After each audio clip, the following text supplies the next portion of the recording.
Welcome to our channel. నేను మీ లక్ష్మణ్. ఆంధ్రప్రదేశ్ తాజా రాజకీయాలపై ప్రస్తుతం మొత్తం పడి మాట్లాడడానికి పొలిటికల్ అనలిస్ట్ చంద్రమోహన్ గారు ఉన్నారు. ఆయనతో కూడా మాట్లాడదాం. సో నమస్తే, ఎలా ఉన్నారు? ఏంటి 2019లో అఖండ మెజారిటీ ఇచ్చారు వైఎస్ఆర్సీపీకి, 151 సీట్లు ఇచ్చారు. సరిగ్గా 5 ఏళ్ళు తిరిగేసరికి కేవలం 11 సీట్లకి పరిమితం చేశారు. ప్రజలు స్పష్టమైన మార్పు కోరుకున్నారా? అంటే వైఎస్ జగన్కి వైఎస్ రాజశేఖర రెడ్డి గారు, వారి తండ్రి గారు అయిన రాజశేఖర రెడ్డి గారికి ఈయనకి చాలా స్పష్టమైన తేడా అనేది ఉన్నది. రాజశేఖర రెడ్డి అంటే ఆయన ఒక ఫ్యామిలీ మ్యాను. ఎవరు కలిసినా ఎమ్మెల్యేల దగ్గర నుంచి కింద స్థాయి వాళ్ళు ఒక్కసారి కనిపిస్తే పలకరించి మాట్లాడేటువంటి వ్యక్తిత్వం ఉన్నటువంటి మనిషి. అందుకే రాజశేఖర రెడ్డి గారు ఇంకా చిరస్థాయిగా నిలిచిపోయాడు. ఆయన అంటే ఇప్పటికీ ప్రేమించేవాళ్ళు 2 తెలుగు రాష్ట్రాల్లో ప్రతి ఊర్లో అనేక మంది ఇళ్లలో ఆయన ఫోటో పెట్టుకున్నటువంటి వాళ్ళు కూడా ఉన్నారు. వేరే జగన్ పరిస్థితి అది కాదు. జగన్ ఒక బిజినెస్ మ్యాన్గా ఆయన ఎంతసేపటికి నేను మీటర్ నొక్కుతాను, బటన్ నొక్కుతాను, అందరికీ డబ్బులు వేస్తున్నాను, మళ్ళీ నాకు ఓట్లు వేస్తారు అనే ఒక కాన్సెప్ట్ ఆయన పక్కా బిజినెస్ మ్యాన్. లేకపోతే ఈరోజు ఆయన నమ్ముకున్న ప్రజలు ఆయనకే ఓట్లు లేకుండా ఈరోజు ఇంత తిరగబడే పరిస్థితి ఉంది. మొత్తం 11 సీట్లకు పడిపోవడం అంటే, రాయలసీమలో కూడా అతి దారుణంగా పడిపోవడం అంటే అది చూడండి. అంటే ఆయన పక్కా బిజినెస్ మ్యాన్. ఆయన ఎంతసేపటికి ఎవరిని పలకరించడు, ఎవరిని దగ్గర రానివ్వడు. ప్రజల్లోకి దాన్ని కూడా కమర్షియల్ టచ్ లాగా ఇచ్చే పరిస్థితి కూడా ఉన్నది. కానీ 30 సంవత్సరాలు అధికారంలో ఉంటాను, 30 సంవత్సరాలు స్పష్టమైన మంచి పాలన ఇస్తాను అన్నాడు. 5 సంవత్సరాలుగా పరిమితం చేశారు. ఈ 5 సంవత్సరాలు కూడా ప్రజలు చాలా వరకు భరించలేకపోయారని చెప్పి ఇప్పుడు ఎన్డీఏ కూటమికి వచ్చిన సీట్లే చెప్తున్నారు. అంటే సీట్లు దాన్ని బట్టి ఒకటే మనం చెప్పలేము. ఇప్పుడు కొన్ని సందర్భాల్లో బియాండ్ ఓట్లు అనేది కూడా ఒక ప్రభావితం అనేది ఉంటుంది. ఇప్పుడు ప్రత్యేకంగా మనం ఇక్కడ ఆంధ్రాలో గమనించినట్టయితే ఆయన ఎంతసేపటికి ప్రత్యేకంగా ఆయన ఓన్లీ స్కీమ్స్ నమ్ముకున్నాడు, సంక్షేమం మీదనే దృష్టి పెట్టాడు, అభివృద్ధి మీద దృష్టి పెట్టలేదు. ఉద్యోగాలు ఇవ్వలేకపోయాడు, నిరుద్యోగ సమస్య ఉన్నది. అదేవిధంగా ఇతర వ్యాపారాలు, ప్రత్యేకంగా వ్యాపారస్తులు దెబ్బతిన్నారు, వ్యవసాయం దెబ్బతిన్నది. అనేక రకాలుగా ఏదైతే చంద్రబాబు నాయుడు గెలిచినప్పుడు నేను వస్తే రాజధాని నిర్మిస్తానని చెప్పేసి అన్న విషయం కానీ, లేకపోతే అటు పోలవరం విషయం కానీ, ఇవన్నిటినీ మొత్తం బ్రేక్ చేసి అమరావతి మొత్తాన్ని కూడా పూర్తిగా దెబ్బతీసి 3 క్యాపిటల్స్ 3 రాజధానులు అని చెప్పేసి అంటే ప్రజల్ని ఒక రకంగా ఆయన ఎక్కడైతే నేను వస్తే వైజాగ్లోనే ప్రమాణ స్వీకారం అన్న చోట కూడా అక్కడ కూడా పూర్తి స్థాయిలో దెబ్బతీశారు. ప్రత్యేకంగా 95,000 92,000 చేంజ్తోని హైయెస్ట్ మెజారిటీ ఇప్పుడు కొత్తగా టీడీపీ అధ్యక్షుడైనటువంటి గెలిచిన పరిస్థితి ఉన్నది. అంటే నువ్వు ఎక్కడైతే ఏ ప్రజలైతే నేను వస్తానంటే నువ్వు రావద్దు బాబు అన్నారు వైజాగ్. అది పరిస్థితి. అంతగా ప్రజలు భయపడటం ఏంటి సార్? అసలు నిజంగానే ఈ కనపడిన భయం ఒకటి ఏర్పడింది ప్రజల్లో. అంటే ప్రత్యేకంగా ఆయన వ్యవహార శైలి ఒక భాగం అయితే మంత్రులు, ఎమ్మెల్యేలు ప్రజల్ని ఎవరిని దగ్గర రానికపోవటం, అదేవిధంగా అదిరించటం, భూదందాలు అనేక రకాలు ఉన్నాయి. ఒక సమస్య ఒకటేనే కాదు.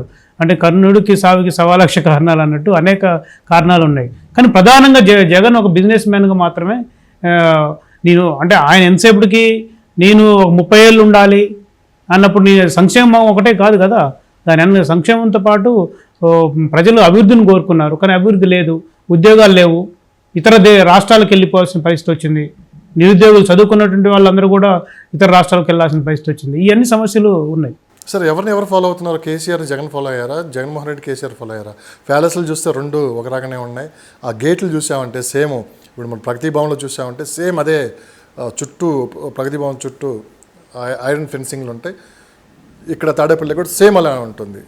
ఏంటి ఈ కథ ఏంటి?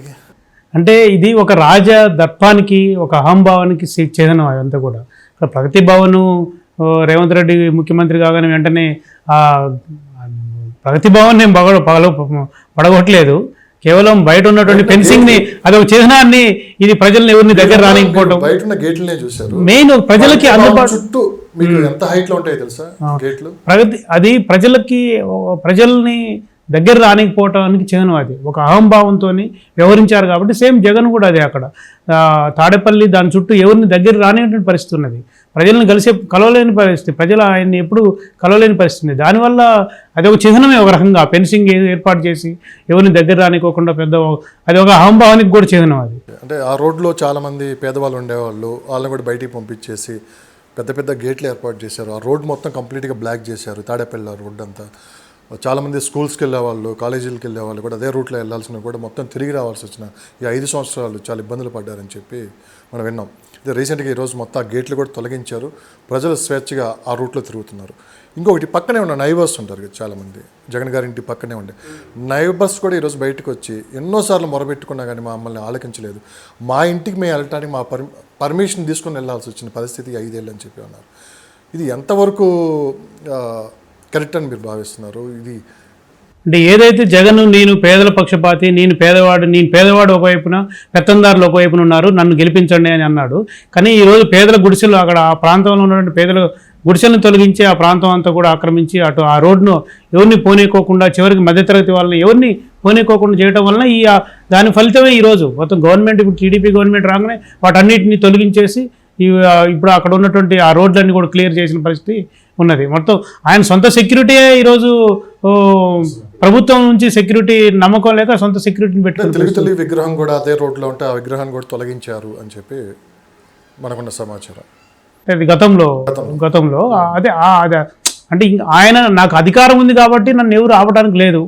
నాకు ప్రశ్నిస్తే ప్రశ్నించిన వాళ్ళు చాలామంది మీద అఘాయిత్యాలు, హత్యలు చేసినటువంటి సందర్భాలు ఉన్నాయి. ఎవరు కనిపించకుండా చేసిన సందర్భాలు కూడా ఉన్నాయి కదా అక్కడ. సార్, రాజశేఖర రెడ్డి గారి గవర్నమెంట్లో జగన్మోహన్ రెడ్డి గారి మీద చాలా కేసులు ఉన్నాయి. ఆ టైంలో చాలామంది అధికారులు కూడా కోర్టు మెట్లు ఎక్కాల్సి వచ్చింది. అదే అధికారులు మళ్ళీ ఈయన పదవిలోకి రాగానే తీసుకున్నారు.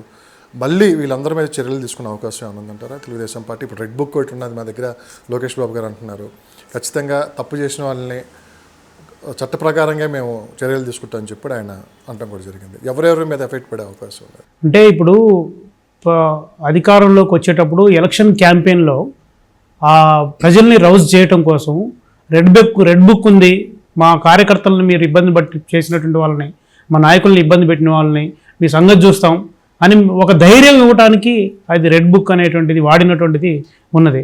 కానీ వాస్తవంగా చూస్తే చట్టానికి లోబడే చేయాలి ఎవరైనా సరే. లోకేష్ అయినా సరే, రేపు చంద్రబాబు నాయుడు గారైనా ఎవరైనా చట్టం తన పని తాను చేసుకుంటూ పోతుందని అంటాడు. రేపు ఖచ్చితంగా అదే జరిగింది. అంతేగాని నువ్వు వ్యక్తిగతంగా అధికారుల మీద అధికారులు అంటే నువ్వు అయిష్టత, ఇప్పుడు ఐఏఎస్ శ్రీలక్ష్మి వచ్చి పుష్పగుచ్చం ఇస్తుంటే చంద్రబాబు నాయుడు పక్కకు నెట్టేశారు. అంటే నువ్వు వద్దమ్మా అని చెప్పిన అవసరం లేదు అన్నట్టుగా అయిష్టత చూపించాడు. ఆ అయిష్టత చూపిస్తారు కానీ ఖచ్చితంగా చట్టంలో వాళ్ళు చట్టాన్ని పక్కదారి పట్టించి చట్టాన్ని ప్రభుత్వంలో ఉన్నటువంటి లోఫోల్స్ని వాటిని వాడి ప్రభుత్వం యొక్క రూల్స్ అండ్ రెగ్యులేషన్స్ అన్నిటినీ పాటించుకోకుండా పక్కదారి పట్టించినటువంటి అధికారుల మీద ఖచ్చితంగా ఎవరైతే టీడీపీకి వ్యతిరేకంగా జగన్కి వ్యతిరేకంగా చేసిన వాళ్ళు ఉన్నారో ఖచ్చితంగా చర్యలు తీసుకునేటువంటి అవకాశం ఉంటుంది. అది చట్ట ప్రకారం చేస్తారు వాళ్ళు. కానీ ఎక్కడ మేము వాళ్ళ మీద తీసుకుంటున్న కక్ష సాధింపు అనేది ఎక్కడ బయటపడరు. ఏ ప్రభుత్వం అయినా అంతే. ఖచ్చితంగా వాళ్ళ మీద ఎవరి మీద అయితే కక్ష సాధించారో ఇప్పుడు వాళ్ళు కూడా మళ్ళీ ఇదే రివర్స్. సార్, మీరు పొలిటికల్ అనలిస్టే కాదు, జర్నలిస్ట్ కూడా. మీ కెరియర్లో అంటే ఆంధ్రప్రదేశ్లో మనం చూసాం లాస్ట్ మంత్రివర్గం. ఇలాంటి మంత్రివర్గాన్ని మీరు ఎప్పుడన్నా గతంలో చూసారా? అదే ఇది వాస్తవంగా చంద్రబాబు నాయుడు యొక్క పరిపక్వతకి నిదర్శనం. ఎందుకంటే మంత్రివర్గం చూసినట్టయితే కాదు నేను అడిగింది లాస్ట్ జగన్మోహన్ రెడ్డి గారి గవర్నమెంట్లో మంత్రుల గురించి నేను అడుగుతాను.